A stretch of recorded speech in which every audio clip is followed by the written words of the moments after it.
Ma sœur encourage le comportement criminel de ses enfants. Maintenant, ils ruinent le quartier. J'ai appelé la police quand je suis rentrée du travail. J'ai remarqué que la porte de mon cabanon était ouverte et que le cadenas que j'utilisais pour le fermer était cassé. Il y avait beaucoup de sacs remplis de canettes de soda à l'intérieur. Je bois beaucoup de soda, donc j'accumule un bon nombre de canettes, et j'avais prévu de les apporter bientôt au centre de recyclage. Il manquait plus que mes canettes dans le cabanon, il me manquait aussi des outils de jardinage, une machette et un bidon d'essence. Je suis allée vérifier mes caméras de sécurité. Tôt le matin, juste après mon départ pour le travail, j'ai vu mes 3 neveux forcer l'entrée de mon cabanon, utilisant un marteau pour casser le cadenas et prenant les canettes ainsi que les autres objets. J'ai appelé ma sœur, et elle ainsi que son mari ont nié que leurs enfants aient fait ça, jusqu'à ce que je me présente chez eux avec les images de mes caméras. Ils étaient furieux contre leurs enfants, non seulement pour m'avoir volé, mais aussi pour avoir séché l'école. J'ai récupéré les autres objets, mais le bidon d'essence était vide. Ils avaient déjà échangé toutes les canettes. Je voulais l'argent des canettes, mais mes neveux avaient déjà tout dépensé en jeux vidéo et malbouffe. J'ai exigé de savoir combien ils avaient obtenu pour les canettes, et c'était presque 200 $. J'ai dit à ma sœur qu'elle me devait désormais plus de 200 $ pour les canettes et le cadenas cassé. Ma sœur et Bill sont passés de la colère contre leurs enfants à trouver des excuses pour eux, puis à être en colère contre moi parce que je voulais récupérer cet argent. Je savais pourtant qu'ils ont 3 enfants et un prêt immobilier. J'ai dit que c'était soit ça, soit j'allais voir la police pour porter plainte. Ils m'ont dit de sortir, et j'ai répondu qu'ils avaient 2 jours pour décider comment me rembourser avant que je n'aille voir la police. Mes neveux sont des voleurs, et ils m'ont déjà volé auparavant. C'est exactement pour ça que j'ai installé des caméras. Ce qu'ont fait mes neveux est sans aucun doute mal, mais je sais aussi que ma sœur et Bill ne peuvent vraiment pas se permettre de me rembourser. Ils m'harcèlent au téléphone, me traitant de sans cœur pour leur avoir donné cet ultimatum. Et je sais qu'ils sont presque ruinés après les fêtes. Mise à jour 1. Pendant que je suis allée à la police, j'ai essayé de régler les choses avec ma sœur et Bill. Je les ai appelés ce matin parce que je ne voulais pas attendre qu'ils aient fini de travailler pour leur parler. Non seulement ils ont refusé toute suggestion de remboursement, mais ils ont aussi osé dire que c'était de ma faute d'avoir laissé les canettes là. Ils ont affirmé que j'avais tenté mes neveux avec l'argent. J'étais furieux et je leur ai dit que c'était terminé entre nous. Puis, ils ont recommencé à m'appeler sans arrêt. Mon neveu aîné m'a même envoyé une photo de lui, tenant une canette de soda et me faisant un doigt d'honneur. Là, c'en était trop. Je suis allée au poste de police et j'ai déposé une plainte. Je leur ai remis une copie des vidéos montrant mon neveu en train de voler dans mon cabanon. Je leur ai donné le cadenas cassé qu'ils avaient détruit, et j'ai montré tous les textos que j'avais pris en capture d'écran, que j'ai aussi fournis comme preuve. En plus de tout ça, j'ai même donné la photo que mon neveu aîné m'a envoyée, où il me fait un doigt d'honneur. Je ne sais pas encore si mes neveux ont été arrêtés, mais on m'a assuré qu'ils le seront. Peut-être que quelques heures de service communautaire leur feront changer d'attitude. J'ai également dit à la police que je trouvais inquiétant que mes neveux aient pris la machette, mais comme je le pensais, ils l'ont classée comme un outil, surtout qu'ils ont pris beaucoup d'autres outils. En plus de la machette, ils ont aussi pris des cisailles de jardin, un râteau en acier, 2 pelles, dont une pelle pliante de camping, un bidon d'essence plein de 2 gallons, une perceuse électrique bon marché que j'avais achetée d'occasion pour environ 5 $, un taille à électrique et une petite tronçonneuse électrique d'occasion. Ils n'ont pas touché à la tondeuse, aux coupe-bordures, aux rallonges ou à l'ancien poste de radio que j'avais là-dedans. Aucune idée pourquoi ils ont pris ce qu'ils ont pris, mais j'imagine que j'étais, pour eux, leur cible la plus facile. J'imagine aussi qu'ils pensaient pouvoir revendre les objets ou quelque chose du genre. Mais j'ai récupéré tout ça, à part l'essence qui était dans le bidon. Aucune idée de ce qu'ils en ont fait, mais c'était de l'essence vieille de toute façon. Après leur premier cambriolage dans mon cabanon, ils ont pris ce qu'ils pouvaient à la main, puis ils sont revenus avec des chariots de supermarché. J'imagine qu'ils les avaient aussi volés. Ils ont dû faire plusieurs allers-retours pour récupérer toutes les canettes. Ils n'ont même pas pris la peine de fermer la porte quand ils ont fini. Quoi qu'il en soit, mes neveux sont maintenant en difficulté pour intrusion, vol et harcèlement. Je suis sûre que soit aujourd'hui soit demain, mon téléphone va exploser quand la police viendra chercher ses enfants. Mais j'ai dit que c'était mon combat à mener, et je le pensais vraiment. Je m'en fiche même si je récupère l'argent maintenant. Ils ont eu leur chance. J'ai déjà remplacé le cadenas de mon cabanon par un beaucoup plus solide, et la machette ne sera plus jamais gardée dans le cabanon. J'ai aussi parlé à quelques-uns de mes voisins de ce qui s'était passé. Ils m'ont dit que des canettes avaient également disparu dans le quartier ces derniers temps.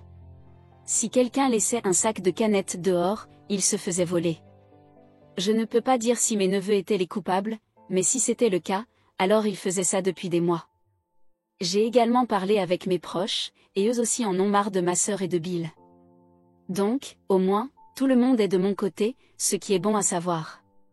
J'étais inquiet qu'ils se retournent contre moi depuis que j'ai déposé plainte, mais non, j'ai simplement eu beaucoup de « bien fait pour toi », et « il est grand temps que ces enfants rendent des comptes ». Je n'étais pas le seul dans la famille à qui ils ont volé. Beaucoup de commentaires disaient que je devrais offrir à mes neveux la possibilité de travailler pour rembourser les $200. Il n'en est pas question. Ces petits crétins détestent faire le moindre travail, et ils resteront juste à ne rien faire, en râlant et en agissant comme si le monde entier était contre eux. Et il faudrait les superviser tout le temps, ce qui est une autre chose que je ne veux pas faire. De plus, je les ai bannis de ma maison pour une bonne raison. Les vols ont commencé avec de la nourriture et des snacks, puis sont passés aux DVD et jeux vidéo, ce qui m'a obligé à inscrire mes initiales sur les boîtiers et les disques avec un marqueur indélébile, afin que je puisse prouver que mes neveux avaient pris quelque chose de chez moi. Ils ont essayé plusieurs fois l'excuse de « il nous les a prêtés », mais je n'y croyais jamais, et je les forçais à rendre ce qu'ils avaient pris. À chaque fois, ils agissaient comme si j'étais le méchant. Et quand on les forçait à s'excuser, c'étaient les excuses les plus hypocrites que j'ai jamais entendues.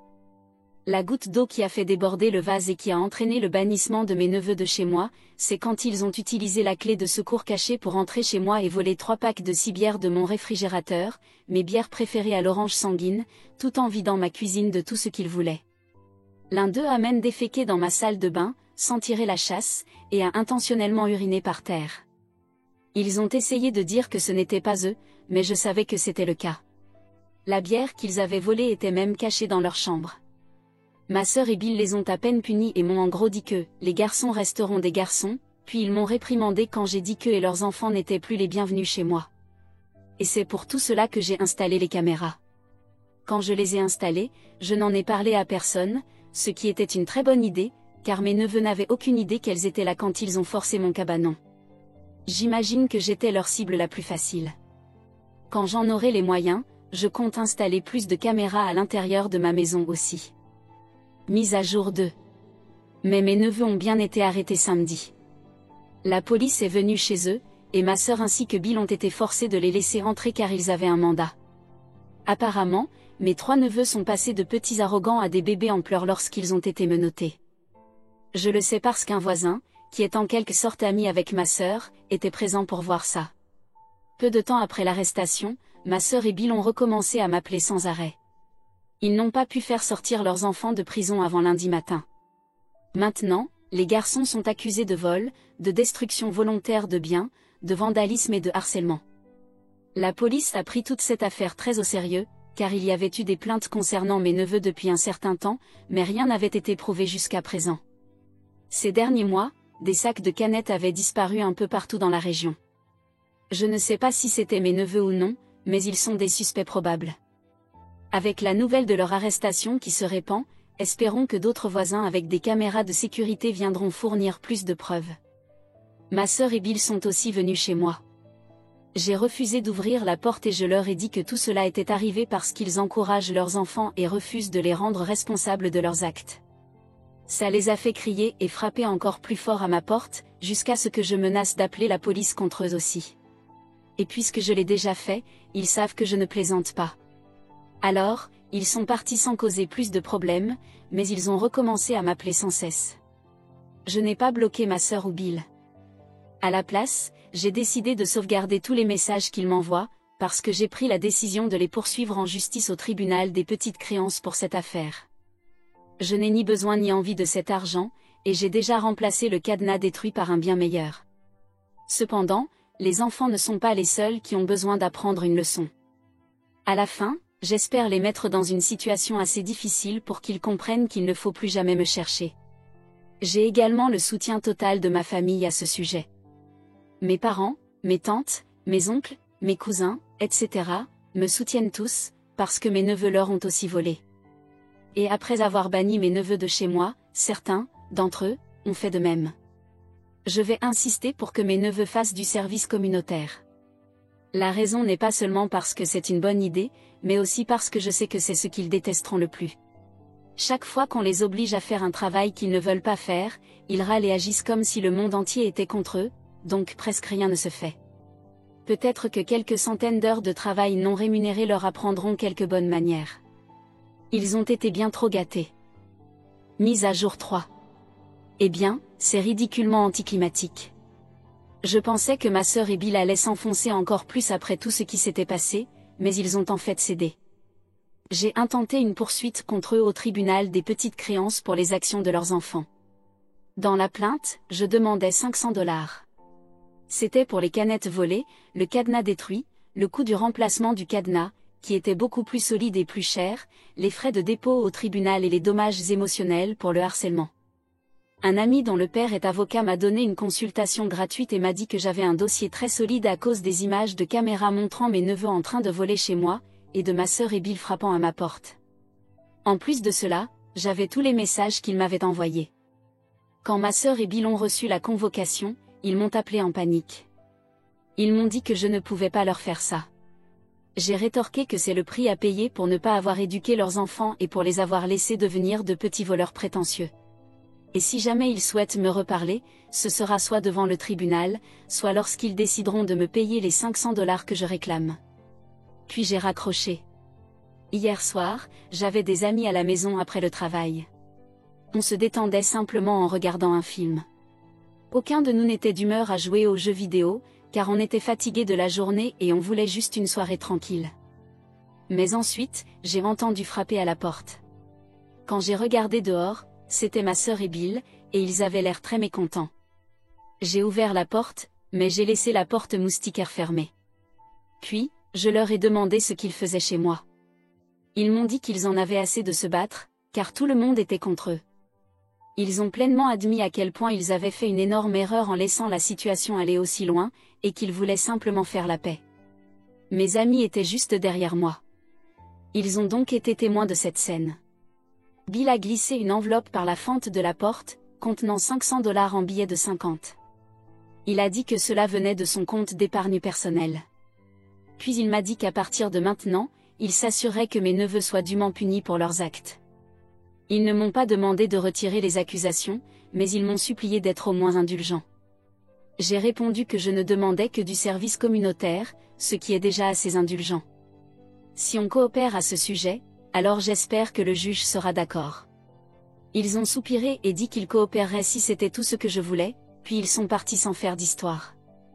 Mes amis m'ont tous félicité d'avoir tenu bon. Plus tard, d'autres membres de ma famille ont fait de même. C'est alors que j'ai appris par mes parents qu'ils avaient en fait menacé de déshériter ma sœur si elle et son mari ne faisaient pas des changements pour s'améliorer. Donc maintenant, ils le font. Ce sera peut-être un changement forcé, mais c'est probablement le mieux que l'on pourra espérer d'eux. Ma mère est allée rendre visite à ma sœur et Bill après qu'ils m'ont remboursé. Elle m'a dit que mes neveux ne jouaient plus aux jeux vidéo. En fait, tout ce qui était lié aux jeux vidéo avait été rangé quelque part, ainsi que la télé sur laquelle mes neveux jouaient et regardaient des films. Les 3 neveux restaient dans leur chambre la plupart du temps et étaient très impolis et peu accueillants envers leur grand-mère. Mais, ma sœur prétend qu'ils gèrent la situation. Donc oui, j'ai abandonné la plainte maintenant que j'ai reçu ce que je voulais. Cependant, mes neveux doivent encore aller au tribunal pour vol, et ils reçoivent enfin l'éducation qu'ils auraient dû avoir depuis longtemps. On m'a aussi assuré qu'ils ne s'approcheront pas de chez moi de sitôt, et qu'ils seront strictement à l'école ou chez eux. Mes neveux ne seront pas les bienvenus chez moi avant très longtemps. Ma sœur et Bill sont maintenant en gros forcés de faire le travail de parents qu'ils auraient déjà dû faire. Et tout le reste de ma famille est de mon côté à ce sujet, car mes neveux ont réussi à se faire détester de tout le monde. Mise à jour 4. Pour commencer, oui, j'ai installé plus de caméras. J'en ai installé une juste au-dessus de mon cabanon, donc toute la zone est maintenant couverte. J'aimerais dire que ma sœur, Bill, ainsi que mes neveux ont appris quelque chose de toute cette épreuve. Mais ce n'est pas vraiment le cas, surtout pour mon neveu aîné, qui n'a tout simplement pas pu abandonner son envie de se venger de moi. Et il a bêtement essayé de le faire. Voici ce qui s'est passé. Ils n'ont pas eu plus de 100 heures chacun, car j'ai été remboursé par leurs parents lorsque nous avons réglé l'affaire à l'amiable. Le juge a donc accéléré l'affaire. Mes neveux ont fini par ramasser des ordures et travailler dans plusieurs parcs locaux. L'homme qui les dirigeait, d'après ce que j'ai entendu, était un sergent instructeur à la retraite. Ils ne se sont donc pas amusés. Mon neveu aîné a constamment montré ses problèmes avec l'autorité et s'est disputé avec tout le monde à chaque fois qu'on lui disait de travailler. Son père a dû être appelé juste pour que le garçon prenne un râteau. Le gamin m'a ouvertement blâmé pour sa situation, et ses frères étaient initialement de son côté. Mais après un certain temps, ils ont réalisé qu'il était juste fou et prétentieux, et ils ne voulaient plus avoir affaire à lui. Mes 2 neveux cadets ont donc arrêté de le suivre, car ils ont finalement compris à quel point ils avaient tort. Le problème, c'est que ma sœur et Bill m'ont blâmé pour la division dans leur famille, ce qui ne s'est pas bien terminé pour eux. Personne dans la famille n'était de leur côté. Tout leur est retombé dessus à cause de leur mauvaise éducation. Et sans moi à blâmer, ils sont juste devenus silencieux et amers. La moitié de la famille ne veut plus avoir affaire à eux. Maintenant, leurs propres enfants sont divisés parce que l'aîné refuse de changer. La situation est devenue si mauvaise que mon neveu aîné a fini par faire quelque chose d'incroyablement stupide que vous ne voudriez même pas croire. En pleine nuit, il s'est faufilé dehors et a attaqué ma maison avec une paire de marteaux de charpentier de son père. Je dis une paire parce qu'il en avait littéralement un dans chaque main. La première chose qu'il a faite a été de commencer à fracasser le nouveau cadenas de mon cabanon. Il ne l'a pas cassé, mais il l'a gravement endommagé au point qu'il n'était plus utilisable. J'ai dû l'enlever plus tard avec une pince coupe-boulon. Il a également causé de sérieux dégâts à la porte du cabanon avec les griffes des marteaux. Je me suis réveillée au son des marteaux. J'ai appelé la police après avoir jeté un coup d'œil par la fenêtre de ma chambre et vu quelqu'un dehors en train de frapper sur le cabanon. Bien que je n'ai pas réalisé que c'était lui au début, car il avait le visage couvert d'un masque effrayant. Il a vu les lumières de la chambre s'allumer et a lancé l'un des marteaux à travers ma fenêtre. Il y avait des éclats de verre partout, et j'ai eu la chance de ne pas me couper les pieds, car j'étais pieds nus à ce moment-là. Mon neveu a ensuite commencé à frapper ma porte arrière avec le marteau restant. Il a causé des dégâts importants, brisant la poignée, la fenêtre de la porte, et a aussi entaillé la porte elle-même avec les griffes du marteau. J'étais inquiet que la porte ne tienne pas, alors j'ai crié que la police était en route, et il est parti avant leur arrivée. La vision nocturne de ma caméra a montré que c'était bien lui. Il portait un masque, mais aussi un sweat à capuche de son école et des chaussures Nike, qui étaient également reconnaissables, car ses frères n'en avaient pas de similaires. Ses empreintes digitales étaient aussi sur le marteau qu'il a lancé à travers ma fenêtre. Mes neveux avaient déjà tous été fichés lorsqu'ils avaient été arrêtés la première fois, donc la police a pu faire correspondre les empreintes sur le marteau avec les siennes. Quand la police est venue pour mon neveu aîné, il a évidemment nié que c'était lui, mais il ne pouvait y avoir personne d'autre. L'autre marteau a été trouvé dans sa chambre, ainsi qu'un masque de déguisement qu'il portait. Tous ces objets ont été pris comme preuve. Le masque était celui d'un personnage de Star Wars, que l'on m'a dit s'appelle le Grand Inquisiteur. Cette fois-ci, ses parents n'ont rien fait pour essayer de le protéger, et ils n'ont pas essayé non plus de me blâmer. Ils ont juste laissé leur fils être emmené en hurlant. Je n'étais pas là pour voir l'arrestation, mais ma sœur m'a dit que mon neveu aîné passait sans cesse de pleurer en disant qu'il n'avait rien fait de mal, à hurler que c'était de ma faute et qu'il devait se venger de moi. Le garçon a dû passer une évaluation mentale sérieuse. On a découvert qu'il était potentiellement bipolaire. Ça n'excuse en rien ce qu'il a fait. Plus tard, lorsqu'il a été diagnostiqué correctement comme bipolaire, il a commencé à tout blâmer le dessus et à agir comme s'il devait être vilipendé juste pour avoir un traitement. Mais il a fini par passer un mois en centre de détention pour mineurs. Ils ont donné à mon neveu un traitement médical approprié. Il a plaidé coupable pour éviter un nouveau procès, en échange de plus de travaux d'intérêt général, de conseils obligatoires et de probation. Cette fois-ci, son père est venu chez moi et a personnellement remplacé la fenêtre et la porte cassée, bien qu'il n'ait presque rien dit en les réparant. Mes 2 neveux cadets continuent d'exclure leur frère aîné de presque tout. Il ne s'est toujours pas excusé pour avoir attaqué ma maison non plus. Il redouble également une année scolaire à cause de la chute de ses notes, ce qui rend encore plus malheureux ses parents. Mes 2 neveux cadets sont passés chez moi en juillet pour s'excuser personnellement. Ils m'ont dit qu'ils avaient toujours suivi l'exemple de leur frère aîné, et qu'ils rendaient tout ce qu'ils faisaient si amusant. mais les punitions pour les crimes ne valaient pas le genre de plaisir qu'ils avaient, et ils ne veulent plus rien avoir à faire avec ça. Ils veulent retrouver leur oncle amusant et ont demandé si nous pouvions repartir de zéro. J'ai dit que nous pouvions, mais qu'ils devraient regagner ma confiance, ce à quoi ils ont accepté avec joie. Mon neveu aîné a eu son 17e anniversaire il y a quelques mois et n'a pratiquement rien reçu, même pas un gâteau. C'était une partie de sa punition pour ce qu'il avait fait. Je n'ose imaginer combien d'argent il a coûté à ses parents rien que l'année dernière.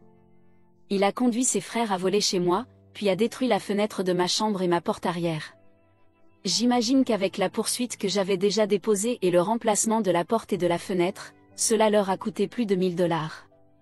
Pendant ce temps, mon neveu le plus jeune a eu son anniversaire un mois après cela, et a reçu un nouveau VTT parmi ses cadeaux. Cela a vraiment contrarié mon neveu aîné, qui a crevé les pneus du vélo avec un couteau de cuisine, ce qui lui a causé encore plus de problèmes. Je connais quelques trucs sur la réparation de vélos, alors je suis allé acheter des chambres à air et des pneus neufs pour le vélo, et je les ai installés, donc le vélo est en bon état. Mon neveu m'a beaucoup remercié pour l'avoir réparé. Mon neveu aîné a essayé de s'enfuir parce qu'il n'était plus encouragé. Il est juste parti, est monté sur son vélo avec un sac à dos rempli d'affaires et est parti. Ses parents ont rapidement signalé sa disparition, car il avait laissé une lettre d'adieu dans laquelle il me blâmait, ainsi que son trouble bipolaire, pour tous ses problèmes.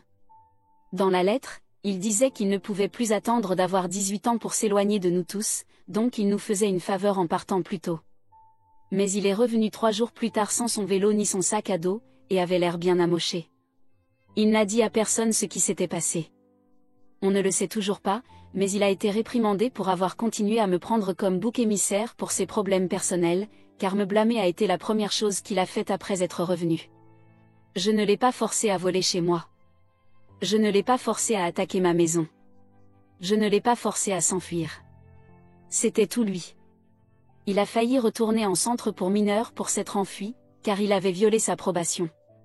Mais il s'en est sorti facilement d'une manière ou d'une autre. Actuellement, il passe pratiquement tout son temps dans sa chambre, quand il n'est pas à l'école ou en train de faire des corvées ou d'aller à ses séances de conseil. Il a terminé ses travaux d'intérêt général, mais sa probation durera jusqu'à ses 18 ans. Il a obtenu un peu de clémence en étant diagnostiqué comme bipolaire, mais cela ne l'a pas totalement disculpé. Et croyez-moi, il a essayé de nombreuses fois. Une fois qu'ils lui ont dit quel était son problème, cela est devenu son excuse pour tout. Mais beaucoup de gens passent toute leur vie avec cette même condition mentale, sans jamais faire ce qu'il a fait. J'ai réparé les choses avec mes 2 neveux cadets, mais je ne veux plus être près de l'aîné, et le sentiment est clairement réciproque de son côté. Je ne l'ai vu qu'une seule fois en personne ces derniers mois. Il m'a regardé avec plus de haine que je n'en ai jamais vu chez qui que ce soit. Il est parti en trombe. Il ne peut plus me peindre comme le méchant sans être confronté à la réalité. Donc, il n'a pas grand-chose d'autre à faire, si ce n'est essayer de surmonter ça. Pour la plupart, il s'est totalement renfermé depuis la rentrée scolaire. On m'a dit qu'il parle à peine, même à l'école. Mes autres neveux m'ont dit qu'il est moqué et ostracisé, ce qui, je pense, ne va pas l'aider à s'améliorer. Ma sœur et Bill ne sont également pas en très bons termes avec moi en ce moment, mais ils ne peuvent pas vraiment me blâmer non plus. Ils savent que tout cela est de leur faute et à cause de leur mauvaise éducation. J'ai essentiellement forcé ma sœur et Bill à être plus présents dans la vie de leurs enfants, ce qu'ils auraient déjà dû faire. Ils se plaignent souvent d'être fatigués à cause du travail et de devoir surveiller leurs enfants. Donc, chaque fois que nous parlons ces derniers temps, c'est toujours gênant et forcé. Ils ne viennent pas chez moi et ne me reçoivent pas chez eux non plus, mais nous nous voyons chez mes parents, et notre mère exige que nous soyons civils là-bas, ce qui ne me dérange pas. Mes 2 neveux cadets ont retrouvé la plupart de leurs privilèges. Ils ont récupéré leur télé et leurs jeux vidéo, mais mon neveu aîné n'y a pas du tout accès. On m'a dit qu'il a un peu de divertissement électronique dans sa chambre, mais je ne sais pas de quel genre. Je sais juste qu'il passe la plupart de son temps là-dedans, à moins qu'il ne doive être ailleurs. Mon neveu aîné n'est pratiquement plus le bienvenu nulle part dans la famille. J'ai récemment entendu de mes parents qu'ils ne veulent même pas le voir pour Thanksgiving ou le réveillon de Noël cette année, car ils sont fatigués de son comportement et de ses petits vols. Je suppose que je peux comprendre cela, mais même moi je trouve cela un peu dur. Ma sœur et Bill le pensent aussi, car ils menacent de boycotter les fêtes si leur fils ne peut pas venir.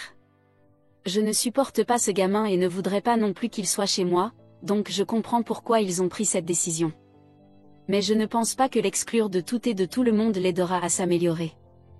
Il va falloir beaucoup de temps à mon neveu aîné pour réparer les liens, si tant est qu'il puisse l'être.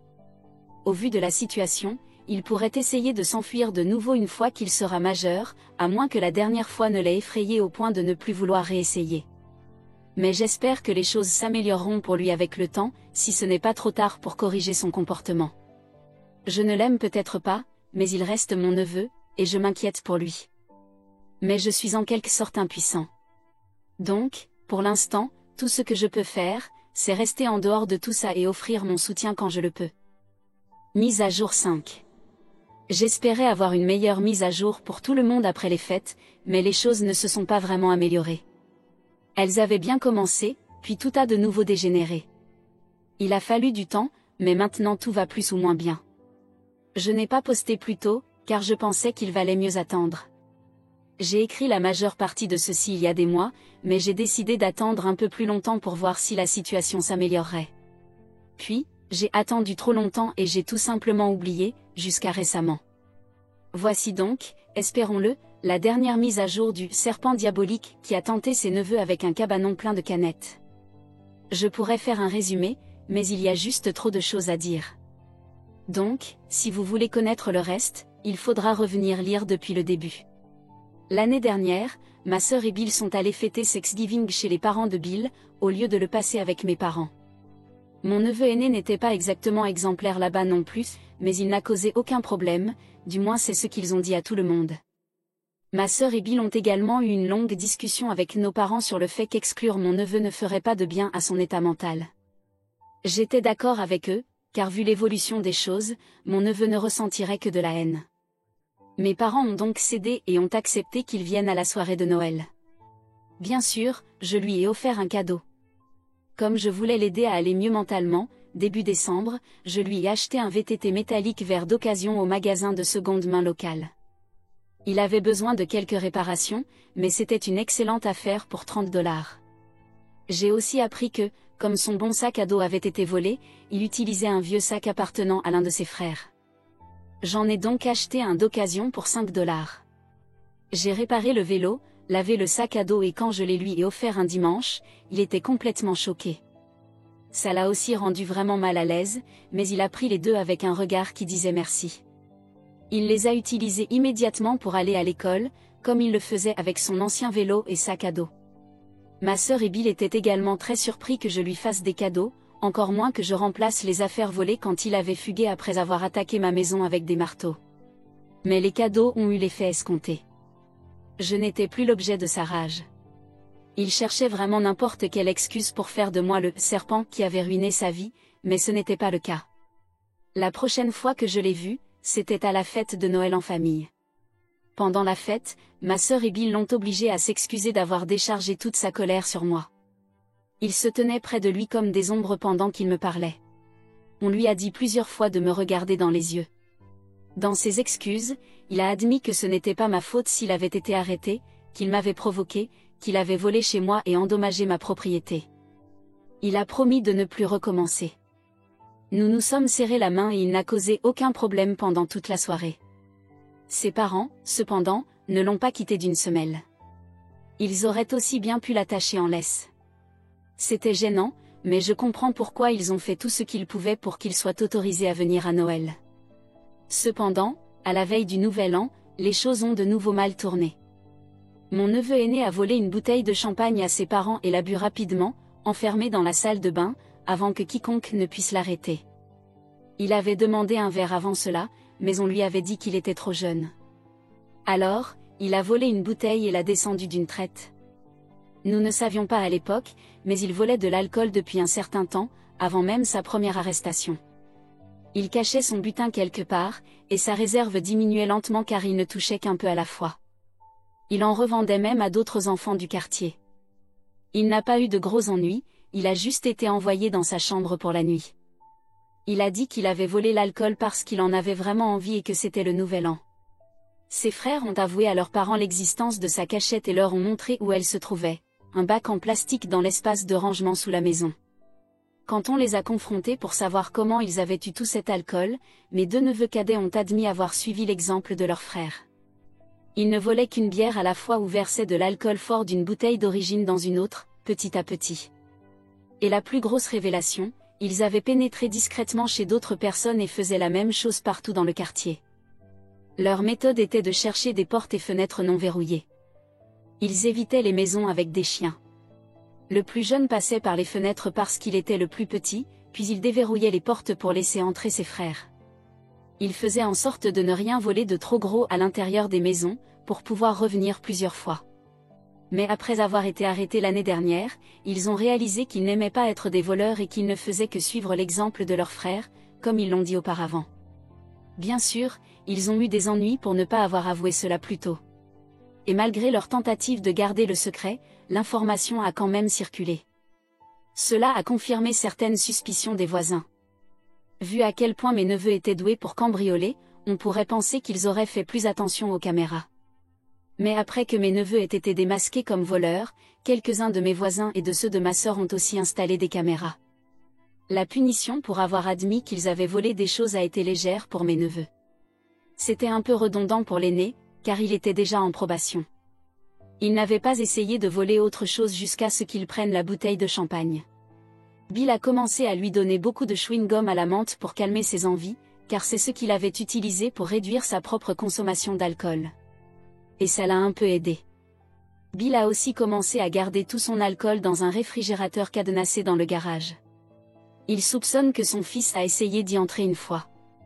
Mis à part cela, les choses ne semblaient pas si mal jusqu'à ce que mon neveu aîné se batte à l'école en février. On m'a dit qu'il n'avait pas commencé, mais qu'un autre garçon l'avait provoqué jusqu'à ce qu'ils en viennent aux mains. Il s'est fait casser les 2 dents de devant quand son visage a été violemment frappé contre un casier. Il y avait une raison à cette attaque. Mes neveux cadets m'ont raconté que leur frère avait plusieurs cibles à malmener à l'école avant d'être arrêté. Apparemment, il était une brute qui volait des affaires aux autres, s'en prenait aux plus faibles, les frappait quand personne ne regardait. Il utilisait parfois un petit couteau pour crever les pneus des vélos. Le grand frère d'un garçon qui l'avait harcelé l'a retrouvé et l'a bien corrigé. Il lui a cassé les 2 dents de devant et son nez. Il a dû être emmené à l'hôpital, et un chirurgien dentaire d'urgence a dû lui remettre les dents en place, ce qui nécessitait aussi des appareils spéciaux pour les maintenir. Son nez a dû être remis en place, et on lui a mis une minerve. Le pauvre garçon ne voulait plus être vu par qui que ce soit pendant des mois.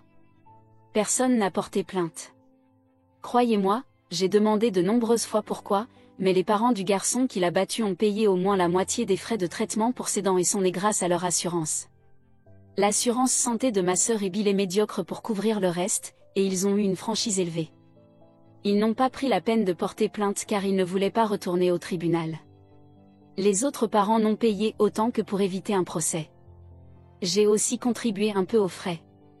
J'avais encore les $500 qu'ils m'avaient donnés en espèces après que je les ai poursuivis, et j'ai décidé de les leur rendre pour alléger un peu le coût. Ils ne veulent pas me dire combien cela leur a coûté de faire réparer le nez de mon neveu et de remettre en place ses 2 dents, mais je pense qu'ils n'avaient plus d'économie après cela. Quand j'ai vu mon neveu après l'incident, son visage était amoché et ses dents de devant étaient maintenues en place par des fils. Il a refusé de retourner à l'école et a suivi toutes ses leçons restantes en ligne avec un ordinateur portable fourni par l'école. Le garçon qui l'a frappé, on m'a dit, n'a écopé que d'une suspension de 2 semaines. Je ne nierai pas que j'étais contrariée, mais en même temps, je sais que cela n'est arrivé que parce que mon neveu était une brute avec les autres enfants. Ce qui se fait finit toujours par revenir. Nous sommes en été maintenant, et mon neveu aîné reste renfermé la plupart du temps. Il sort faire du vélo seul pendant 1 heure ou 2, mais à part ça, il reste généralement dans sa chambre. Ma sœur et Bill envisagent de déménager plus près de ses parents après la fin de la probation de leur fils, et je ne les blâme pas. Pratiquement tout le quartier les déteste maintenant. Ils veulent donc partir dès qu'ils pourront se le permettre, ce qui, malheureusement, pourrait prendre encore 1 an ou plus. Je passe plus de temps avec mes 2 neveux cadets, et ils vont beaucoup mieux maintenant. Ils sont plus respectueux et ont été autorisés à revenir chez moi. Rien n'a disparu, et j'aime passer du temps avec eux à regarder des films et à jouer à des jeux. Ils sont redevenus de bons enfants et essaient de réparer leurs erreurs. Lors de mes rares rencontres avec mon neveu aîné, il n'est plus froid avec moi. Il m'a même apporté son vélo pour que je le répare une fois. Mais c'est un garçon de peu de mots maintenant, presque stoïquement silencieux. Je sais qu'il veut être loin d'ici une fois qu'il aura 18 ans. Nous lui avons suggéré une école professionnelle, et il n'est pas contre l'idée. En dehors de cela, je fais de mon mieux pour ne pas dépasser mon rôle d'oncle. Donc voilà, après tout ce temps, je n'aurai peut-être plus rien à écrire ici.